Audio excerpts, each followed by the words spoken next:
Hello students, आज के video में अपने पॉलिटिकल सब्जेक्ट में हम लोग प्रेसिडेंट ऑफ इंडिया टॉपिक को देखेंगे।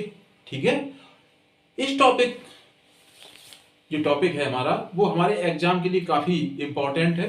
ठीक है, वीडियो को जल्दी स्टार्ट करें कि ये टॉपिक थोड़ा लंबा हमारा चल जाएगा। ठीक है, जैसे हम लोग मालूम है कि जो इंडियन कॉन्स्टिट्यूशन ने जो भारत में जो एक स्ट्रक्चर डेवलप किया, उस स्ट्रक्चर को हम क्या देखते हैं कि उसमें तीन मेन पार्ट आते हैं। क्या? Executive, legislature and judiciary. तो ये आपको ये भी मालूम है कि तीनों पार्ट तीनों एक दूसरे से पूरी तरह से अलग हैं और इंडिपेंडेंट हैं, कोई एक दूसरे में इंटरफेयर नहीं करेगा। ठीक है, जो हमारा एग्जीक्यूटिव है, तो हम लोग बात कर रहे हैं सेंट्रल लेवल पर, यूनियन लेवल पर। जो हमारा एग्जीक्यूटिव है तो वो मेनली हमारा किससे मिलकर बना हुआ है? जो हमारी कार्यपालिका है।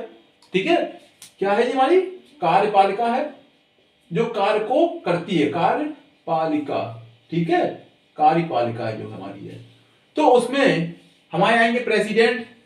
ठीक है, इसके अलावा vice president, council of minister and prime minister and attorney general of India, Bharat का महान्यायवादी। तो इन सब चीजों से मिलकर हमारी क्या बनती है? यूनियन एग्जीक्यूटिव बनती है। ठीक है, जो काम को मेन करवाते हैं। ठीक है, जिनके थ्रू काम होता है। ठीक है, तो उसी में हमारा जो मेन पार्ट है प्रेसिडेंट, यानी कि इंडियन प्रेसिडेंट, उसको आज हम अपने वीडियो का मेन सब्जेक्ट लेके आए हैं। ठीक है, इसको हम देखते हैं। यहां से देखेंगे हम लोग प्रेसिडेंट ऑफ इंडिया। जो इंडियन कॉन्स्टिट्यूशन का आर्टिकल नंबर 52 है, जो इंडियन कॉन्स्टिट्यूशन का पार्ट है 5 का लेसन फर्स्ट में जिसके बारे में दिया गया है। ठीक है, पार्ट कहां है? पार्ट है आपका 5th, और उसमें आर्टिकल नंबर 52 से लेकर 78 तक मेन प्रेसिडेंट से रिलेटेड है हमारा। ठीक है, पार्ट फर्स्ट में जो लेसन फर्स्ट है उसमें मेनली हमारा प्रेसिडेंट ऑफ इंडिया के बारे में बताया गया है। तो उसमें जो आर्टिकल नंबर 52 है उसमें क्या बताया गया है कि जैसे ब्रिटेन की महारानी जो वहां की क्वीन है, वहां की कॉन्स्टिट्यूशनल हेड है, तो वैसे ही भारत में जो प्रेसिडेंट ऑफ इंडिया है वो क्या है? कॉन्स्टिट्यूशनल हेड है, वो भी इंडिया में। ठीक है, अकॉर्डिंग टू आर्टिकल 52। जिस प्रकार, क्योंकि हमने अपना पार्लियामेंट्री सिस्टम है ब्रिटेन से ही अडॉप्ट किया है, तो जिस प्रकार ब्रिटेन में वहां की सबसे जो हेड है, सबसे प्रमुख पहला शख्स है, वो वहां की क्वीन है या किंग है, उसी प्रकार भारत में भी जो भारत का प्रेसिडेंट होगा वो आर्टिकल 52 के अकॉर्डिंग यहां का कॉन्स्टिट्यूशनल हेड होगा, सबसे प्रमुख होगा। ठीक है, पर ये चीज ध्यान रखना, जो कॉन्स्टिट्यूशनल हेड प्रेसिडेंट को बताया गया है वो सिर्फ फॉर्मल हेड होगा, यानी कि जिसके पास पावर नहीं होंगे पर उसको हेड बना दिया गया है। जबकि वास्तविक रूप से एक्चुअली जो हेड है भारत में वो कौन है? प्राइम मिनिस्टर होता है भारत का, जिसके पास सारे एग्जीक्यूटिव पावर वो उसी अपने पावर के थ्रू यूज करता है, अपनी कैबिनेट के थ्रू यूज करता है। ठीक है, पर जो कॉन्स्टिट्यूशनल हेड पोस्ट है वो प्रेसिडेंट की है आर्टिकल 52 के अकॉर्डिंग। ठीक है, इसको हम थोड़ा जल्दी ले रहे हैं।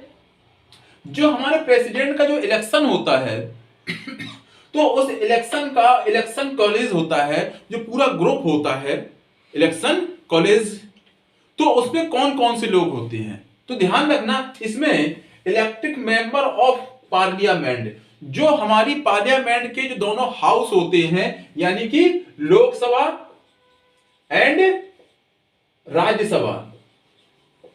ठीक है, राज्यसभा के जो इलेक्टेड मेंबर होते हैं, ध्यान रखना, क्योंकि जो राज्यसभा में जो 12 मेंबर होते हैं उनको प्रेसिडेंट नॉमिनेट करते हैं, वो उसमें पार्टिसिपेट नहीं करते हैं। और जो 2 एंग्लो इंडियन थे ये तो अब खत्म ही हो गया है। ठीक है, इसको हटा ही दो।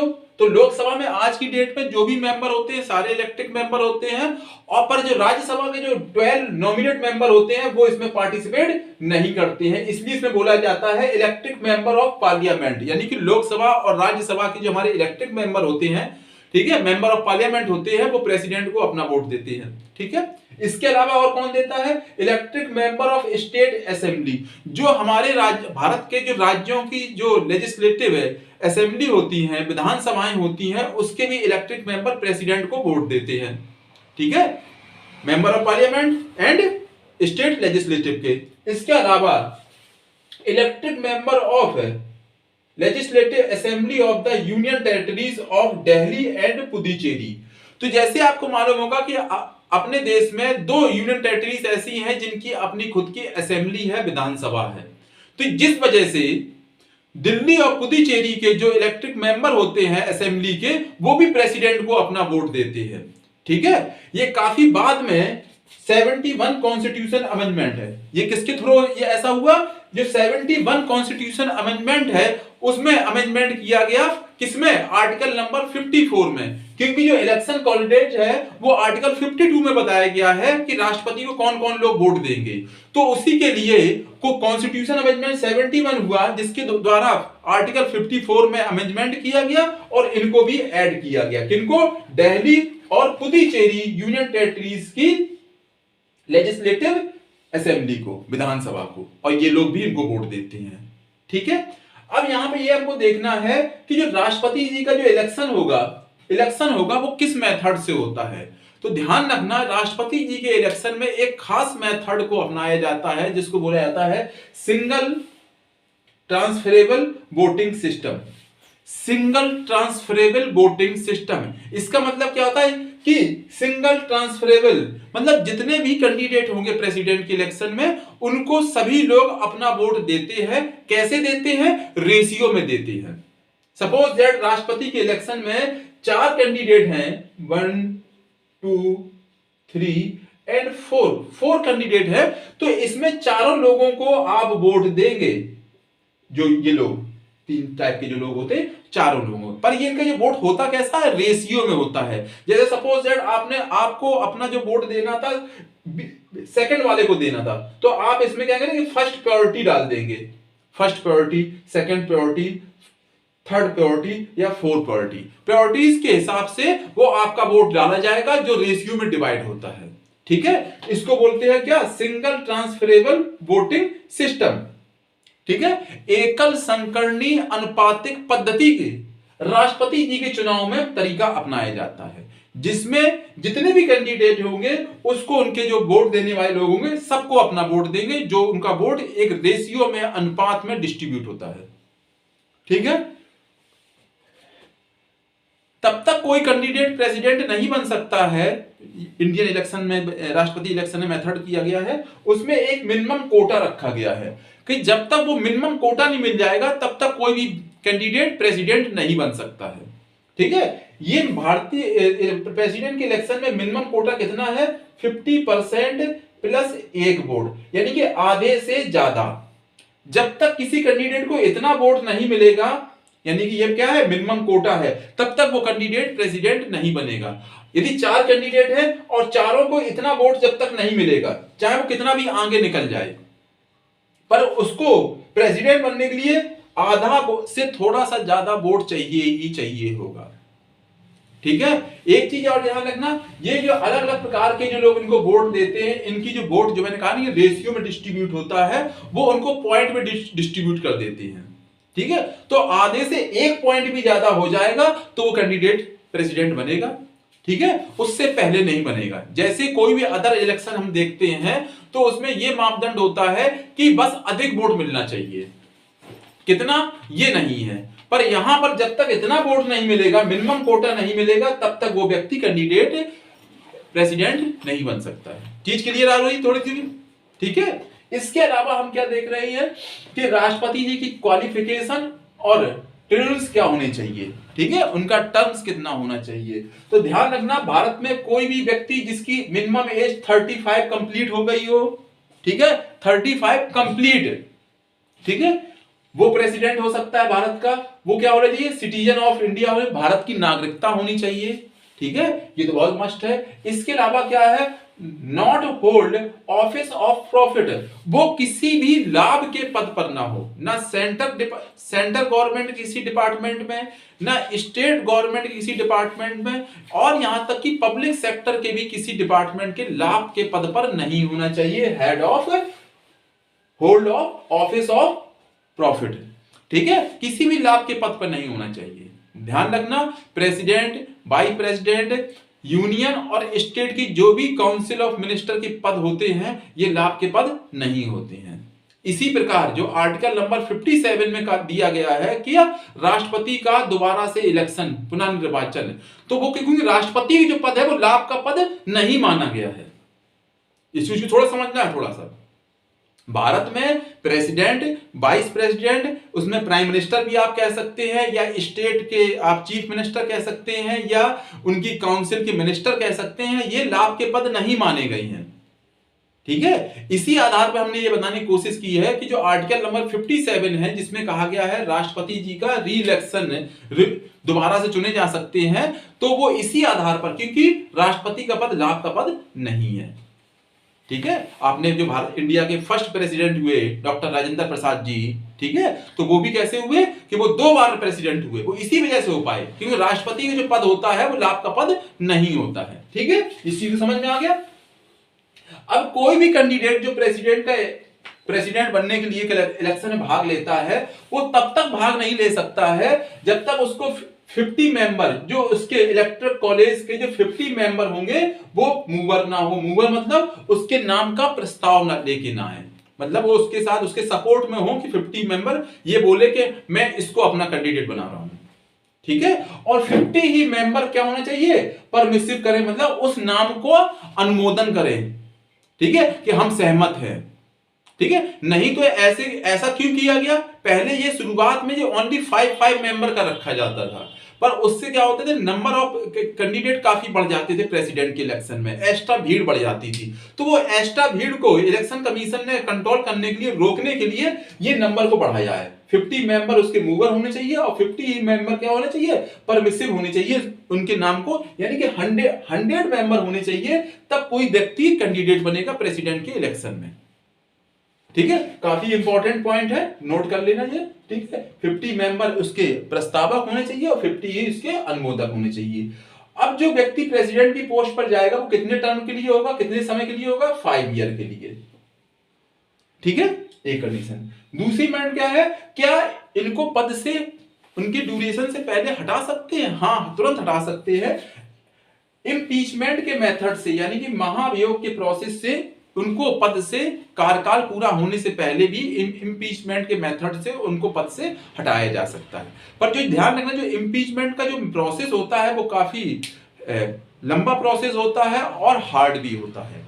इम्पीचमेंट का जो प्रोसेस होगा वो पार्लियामेंट के किसी भी हाउस से स्टार्ट किया जा सकता है। आप इम्पीचमेंट का आरोप उनके ऊपर लेके आ सकते हैं लोकसभा में या फिर राज्यसभा में, पर जिस भी हाउस में आप ये इम्पीचमेंट का आरोप उनके ऊपर लेके आएंगे तो उसके लिए कम से कम उस हाउस में मेंबर की 1/4 मेंबरों का सपोर्ट चाहिए आपको। समझ में आई? उस हाउस में जो भी नंबर है उस नंबर का 1/4 मेंबर उसको बिल को लेके आएंगे, प्रस्ताव को लेके आएंगे, बिल नहीं प्रस्ताव को लेके आएंगे। ठीक है, और दोनों ही सदनों में ये प्रस्ताव टोटल मेंबरों का या प्रेजेंट मेंबरों का 2/3 मेजोरिटी से पास होना चाहिए। ठीक है, और जब एक हाउस से ये प्रस्ताव पास हो जाएगा तो उसके लिए राष्ट्रपति जी को अपना पक्ष रखने के लिए 14 डेज का टाइम भी दिया जाएगा। जैसे लोकसभा ने सपोज रखा गया और लोकसभा ने उसको पास भी कर दिया प्रस्ताव को, तो राज्यसभा में अगले दिन ही प्रोसेस स्टार्ट नहीं हो जाएगा, उसके लिए उनको 14 डेज का बीच में टाइम दिया जाएगा। देन 14 डेज के बाद वो राज्यसभा में प्रोसेस स्टार्ट होगा। पर यदि वो राज्यसभा से भी स्पेशल मेजोरिटी से पास हो जाता है तो उसी डेट से राष्ट्रपति जी अपने पद से हटे माने जाएंगे। ठीक है, इसके अलावा वो रिजिग्नेशन द्वारा भी अपने पद से हट सकते हैं। वो वाइस प्रेसिडेंट को अपना रिजिग्नेशन लिखकर दे देंगे जिससे वो हट जाएंगे। ठीक है, इनको अपने पद की ओथ कौन दिलाता है, तो ध्यान रखना, इनको इनके पद की oath chief justice of supreme court, जो सुप्रीम कोर्ट का जो चीफ जस्टिस होता है वो उनको ओथ दिलाता है। जबकि रिजिग्नेशन किसको देंगे, वाइस प्रेसिडेंट को। चीज क्लियर है आप लोगों को? ठीक है, आगे बढ़े। अब हम देख रहे हैं राष्ट्रपति जी का मेन पार्ट क्या, इनके फंक्शंस एंड पावर्स। भारत जैसे बताया गया ये कॉन्स्टिट्यूशनल हेड है, तो जो भी काम होता है भारत में वो इन्हीं के नाम से होता है। ठीक है, जो भी सरकार काम कर रही होती है, कोई भी सरकार जो काम कर रही होती है वो इनके ही नाम से सारे काम होंगे। ठीक है, तो हम क्या देख रहे हैं, इनके मेन फंक्शन क्या है, एग्जीक्यूटिव पावर, इनके पास सारे एग्जीक्यूटिव पावर होते हैं, यानी कि ये प्रधानमंत्री जी को शपथ दिलाते हैं और प्रधानमंत्री जी की सिफारिश पर ये अपने मंत्री परिषद को भी शपथ दिलाते हैं। इसके अलावा जो भी कॉन्स्टिट्यूशनल पोस्टें हैं, समझना इस चीज को, जो भी कॉन्स्टिट्यूशनल पोस्टें हैं, supreme court, high court, attorney general of India, election commission, UPSC, जो भी कॉन्स्टिट्यूशनल पोस्टें हैं उन सभी को ज्वाइन कौन करवाते हैं? President of India. ये चीज ध्यान रखना, जितनी भी आपको कॉन्स्टिट्यूशनल पोस्ट मिल जाए, पर ध्यान रखना, फिर मैं कह रहा हूं ये कॉन्स्टिट्यूशनल हेड होते हैं, यानी कि फॉर्मल हेड होते हैं, तो ये काम कोई भी अपनी मन से नहीं करते हैं। सारे काम कैसे होंगे? कैबिनेट की सिफारिश पर होंगे। कैबिनेट जो इनको रिकमेंड करेगी वो काम करेंगे, पर सारे काम होते हैं इन्हीं के नाम से। ठीक है, इसलिए बताया जा रहा है ये एग्जीक्यूटिव हेड होते हैं, सारे पावर इनके पास होते हैं। जो भी कॉन्स्टिट्यूशनल पोस्टें होती हैं वो यही उनको ज्वाइन करवाते हैं, यही उनको नियुक्त करवाते हैं। पी समझ में आ गई? जो भी पोस्ट है आपका, सुप्रीम कोर्ट के जज, हाई कोर्ट के जज, स्टेट के गवर्नर, ठीक है, यूपीएससी के अध्यक्ष, ये मेंबर, ठीक है, जितने भी आयोग है उनके अध्यक्ष, चाहे अल्पसंख्यक आयोग हो, चाहे महिला आयोग हो, चाहे अनुसूचित जाति आयोग हो, जनजाति आयोग हो, उनके अध्यक्ष मेंबरों को कौन नियुक्त करेगा? यही नियुक्त करेंगे। चीज क्लियर है? इसके अलावा नेक्स्ट एग्जीक्यूटिव लेजिस्लेटिव पावर, तो इनके सारे विधायी पावर, संसद को कब बुलाना है, संसद के सत्र को कब बुलाना है, कब इसको खत्म करना है, ठीक है। कुछ बिल ऐसे भी होते हैं जो संसद में बगैर इनकी परमिशन के हाउस में रखे नहीं जा सकते हैं। जब तक ये किसी दोनों सदनों से बिल जो पास हुआ, जब तक उसमें सिग्नेचर नहीं कर देंगे तब तक वो क्या होंगे? एक्ट नहीं बनेगा। तो ये सब इनके क्या है? इनके लेजिस्लेटिव पावर में आ जाएंगे, ठीक है। इसके अलावा इनके पास एक स्पेशल पावर और होता है, अगला वीटो पावर। जैसे हमने बात कहा है, एक काफी महत्वपूर्ण उनका एक पावर है। इसमें वो किसी भी बिल पर अपनी सहमति देने से मना करने के लिए ये इस पावर को यूज करते हैं, वीटो पावर, ठीक है। ये वीटो पावर है जो उनको प्राप्त है, वो तीन प्रकार से वो यूज कर सकते हैं। पहला होता है absolute veto, next suspensory veto and pocket veto, ठीक है। जो एब्सोल्यूट वीटो होता है वो नाम से ही क्लियर हो रहा है, जिसमें वो जिस बिल पर वो अपनी सहमति देने से पूर्णतः मना कर दें, ठीक है, तो उस टाइप के वीटो कहा जाएगा एब्सोल्यूट वीटो। सस्पेंडरी वीटो क्या मतलब क्या होता है? जब कोई पार्लियामेंट ने उनके पास सहमति के लिए, सिग्नेचर के लिए बिल भेजा है, तो वो उसमें असहमति दर्ज करते हुए उस बिल पर विचार करने के लिए दोबारा पार्लियामेंट को भेज दें, ठीक है। तो जब इस टाइप की कंडीशन होगी तो इसका मतलब क्या होगा? उन्होंने सस्पेंडरी वीटो का अपना यूज किया है, ठीक है। और लास्ट वन है पॉकेट वीटो। पॉकेट वीटो मतलब ये होता है कि राष्ट्रपति जी ना तो उस बिल पर अपनी सहमति दे रहे हैं, ना उसको मना कर रहे हैं, जी समझना, ना उसको एक्सेप्ट कर रहे हैं, ना उसको रिजेक्ट कर रहे हैं। ऐसा क्यों होता है कि जैसे आपको पता होगा कि राष्ट्रपति जी किसी भी बिल पर सहमति देने के लिए उनका कोई टाइम ड्यूरेशन फिक्स नहीं होता है, वो कितना भी टाइम ले सकते हैं। तो ऐसा माना जाता है कि ये बिल उन्होंने अपनी पॉकेट में रखकर भूल गए हैं और इसके लिए कोई क्वेश्चन भी नहीं किया जा सकता है प्रेसिडेंट साहब से, ठीक है। नॉर्मली ये पॉकेट वीटो वो क्या होगा? जो गवर्नमेंट बिल जो लेके आती है, जिसको गवर्नमेंट बिल कहा जाता है, उसमें यूज किया जाता है। और जो एब्सोल्यूट वीटो होता है वो नॉन गवर्नमेंट है, यानी गैर सरकारी बिल में ये अपना यूज करते हैं कि गवर्नमेंट को डायरेक्ट मना नहीं कर रही है, ना उसको सहमति दे रही है, पर यहां पर वो डायरेक्ट मना कर देते हैं। तो किसको मना करेंगे? जो नॉन गवर्नमेंट बिल होंगे, ठीक है। ये तो इनके ये तीन प्रकार के क्या हो जाएंगे? पॉकेट वीटो हो जाएंगे। इसके अतिरिक्त हम क्या देखते हैं? Power to issue ordinance. जब पार्लियामेंट का सेशन नहीं चल रहा होता है और गवर्नमेंट को किसी खास नियम की आवश्यकता आने पड़ती है, तो उस दौरान वो प्रेसिडेंट साहब से वो कह के उसका ऑर्डिनेंस जारी करवा लेते हैं। तो राष्ट्रपति को जो ऑर्डिनेंस जारी करने की शक्ति है वो है आर्टिकल 223 से, ठीक है, सॉरी 123 से। कितना है? आर्टिकल क्या है? 123। इस पे ध्यान देना, 123 में है, जब सेशन नहीं चल रहा होता और किसी कानून की आवश्यकता आने पड़ती है, तब सरकार प्रेसिडेंट से ये ऑर्डिनेंस जारी करवा लेती है। ठीक है। इसके अतिरिक्त हम क्या देख रहे हैं, जुडिशरी पावर। जो राष्ट्रपति जी को जो जुडिशरी पावर है, तो स्पेशली हम बात कर रहे हैं जो उनकी क्षमादान की शक्ति है। आर्टिकल 72 से उनको यह अधिकार मिला हुआ है कि वो किसी भी स्तर की कोर्ट ने या किसी भी टाइप की कोर्ट ने, चाहे वो नॉर्मल कोर्ट रही हो, चाहे वो आर्मी कोर्ट रही हो, चाहे वो रेवेन्यू कोर्ट का दिया गया आदेश है, उसको वो पूरी तरह से माफ कर सकते हैं या वो उसको अलग अलग रूप में माफ कर सकते हैं। ठीक है, सजा को कम कर सकते हैं, स्थगित कर सकते हैं, उसका नेचर चेंज कर सकते हैं। ठीक है, किसी भी रूप में, और फाइनली फुल उसको फ्री कर सकते हैं। तो ये उनको अधिकार है आर्टिकल 72 से। इसके अलावा काफी इंपॉर्टेंट उनके पास राइट है इमरजेंसी पावर। जैसे आपको मालूम है कि इंडियन कॉन्स्टिट्यूशन में 3 प्रकार की इमरजेंसी प्रिवेंस दिए गई है, national emergency, state emergency and finance emergency.